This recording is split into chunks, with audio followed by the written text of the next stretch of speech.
السلام علیکم ورحمۃ اللہ وبرکاتہ۔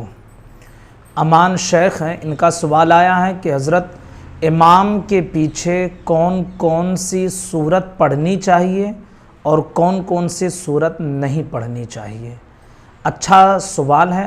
آج کی اس ویڈیو میں انشاءاللہ ہم اس مسئلے کو آپ کے سامنے کلیئر کریں گے۔ کچھ لوگ غلطیاں کرتے ہیں اس کے حوالے سے، تو آج اس ویڈیو میں ہم اس کو کلیئر کر دیتے ہیں۔ جن حضرات کی غلطیاں ہوں وہ دور کر لیں۔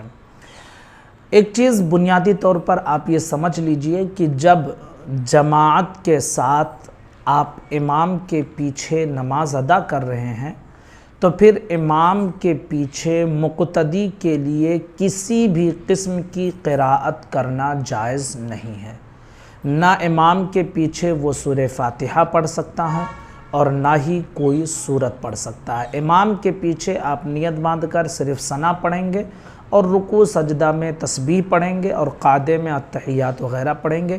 قراءت نہ سورہ فاتحہ کی کریں گے آپ اور نہ ہی کسی سورت کی کریں گے، چاہے نماز سری ہو یعنی جس میں آہستہ آواز میں امام قراءت کرتے ہیں، اور چاہے نماز جہری ہو یعنی جس میں بلند آواز سے قراءت کی جاتی ہے۔ بہرحال امام کے پیچھے آپ قرآن کی کوئی بھی تلاوت نہیں کریں گے، اس لیے کہ امام کی قراءت یہ مقتدی کی قراءت ہوتی ہے۔ امام مقتدیوں کی نماز کا ضامن ہوتا ہے۔ یہی تو وجہ ہے کہ اگر امام کا وضو ہے تو پھر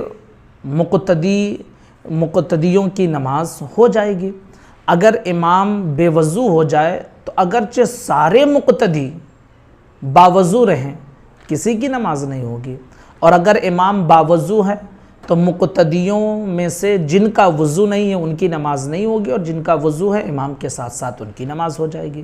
یہی تو وجہ ہے کہ امام پر اگر سجدے سہو واجب ہو جاتا ہے تو سارے مقتدیوں کو امام کے ساتھ سجدے سہو کرنا پڑتا ہے، اور اگر مقتدیوں میں سے کسی سے کوئی غلطی ہو جائے تو امام کو سجدے سہو نہیں کرنا پڑتا ہے۔ تو امام جو ہوتا ہے یہ مقتدیوں کی نماز کا ضامن ہوتا ہے۔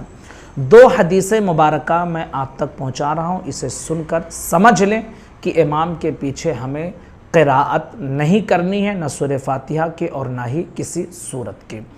ایک روایت ہے ابن ماجہ کی جو حضرت جابر بن عبداللہ رضی اللہ تعالی عنہ سے مروی ہے، فرماتے ہیں کہ نبی پاک صلی اللہ علیہ وسلم نے ارشاد فرمایا، من کان لہو امام فقراءۃ الامام لہو قراءۃ، یعنی جس کا امام ہے، یعنی جو امام کے پیچھے نماز پڑھ رہا ہے، جس نے کسی کو امام بنایا تو امام کی قراءت اس مقتدی کی قراءت ہے۔ یعنی امام نے قراءت کر لی تو گویا کہ مقتدی نے کر لی، مقتدی کو پیچھے قراءت کرنے کی ضرورت نہیں ہے۔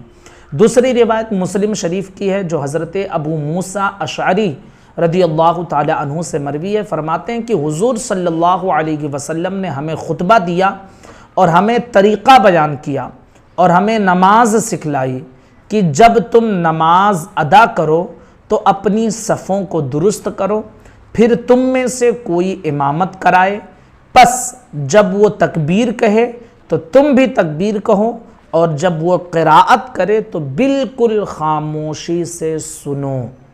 یہ دو حدیثیں میں نے آپ تک پہنچائی۔ قرآن مقدس کا بھی فرمان ہے، سورہ توبہ کی آیت ہے کہ جب قرآن مقدس کی تلاوت کی جائے تو خاموشی کے ساتھ اسے سنو۔ اب امام نماز میں قراءت کر رہا ہے تو ہماری یہ ذمہ داری ہے کہ ہم خاموشی سے سنیں۔ اگر ہم بھی اس کے پیچھے پڑھیں گے تو سنیں گے کہاں؟ قرآن سننا یہ ضروری ہے، ٹھیک ہے؟ تو امام کے پیچھے نہ سورہ فاتحہ کی آپ تلاوت کریں گے اور نہ ہی کسی سورت کی تلاوت کریں گے۔ ہاں، رکوع سجدے میں تسبیح پڑھیں گے، جب قعدے میں بیٹھیں گے تو التحیات وغیرہ پڑھیں گے۔ قراءت کے نام پر نہ سورہ فاتحہ پڑھیں گے اور نہ ہی سورت پڑھیں گے۔ تو امید کرتا ہوں کہ یہ مسئلہ آپ کا کلیئر ہو گیا ہوگا۔ گزارش اپنے تمام ساتھیوں دوستوں تک اس کلپ کو پہنچائیں۔ چینل کو سبسکرائب نہ کیا ہوں تو ضرور کر لیں۔ السلام علیکم ورحمۃ اللہ وبرکاتہ۔